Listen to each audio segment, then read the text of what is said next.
বলেছি আমাদের শত্রুর সাথেও আমরা ইনসাফ চাই।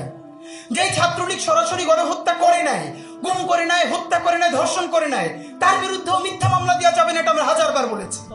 আমরা তো ইনসাফ চাই, আমরা ইনসাফ, জুলুমের বিপরীতে আর একটা জুলুম চাই না।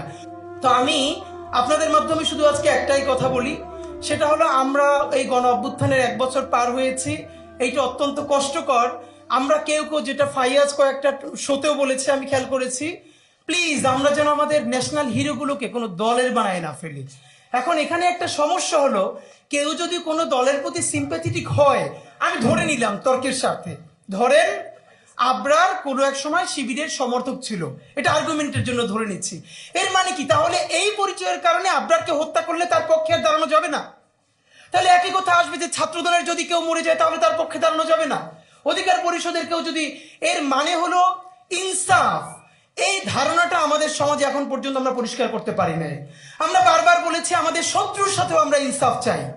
যেই ছাত্রলীগ সরাসরি গণহত্যা করে নাই, গুম করে নাই, হত্যা করে নাই, ধর্ষণ করে নাই, তার বিরুদ্ধেও মিথ্যা মামলা দেওয়া যাবে না, এটা আমরা হাজারবার বলেছি।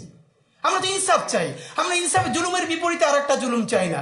সুতরাং এইখানে বরং আজকে যেটা ভালো হতো, এই ডাকসুর জন্যটা তো এটা অত্যন্ত সম্মানজনক যে তারা এই প্রোগ্রামটা আয়োজন করেছে। আমি বরং দেখতে চাই ছাত্রদল এর থেকেও বড় একটা প্রোগ্রাম আমাদের শহীদ আবরার ফায়াজকে নিয়ে করুক, আবরারকে নিয়ে করুক।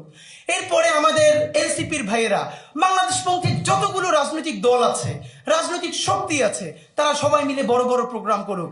আমাদের আবরারের এই চেতনা, এইটা শুধু ঢাকা বিশ্ববিদ্যালয়ের বইয়ের মধ্যে তো রাখলে চলবে না, এটাকে আমাদের বাংলাদেশের প্রত্যেকটা প্রাইমারি স্কুল পর্যন্ত পৌঁছে দিতে হবে। এবং আমাদের আবরার কি বলেছিল, ভারতীয় আধিপত্যবাদ। আপনি ভাবেন যে একটা ফেসবুক স্ট্যাটাস এত ভয়ানক হয়ে উঠতে পারে ভারতীয় আধিপত্যবাদের বিরুদ্ধে। সে ইলিশ মাছের সুষম বন্টন নিয়ে কথা বলেছে, তারপরে কি হয়েছে।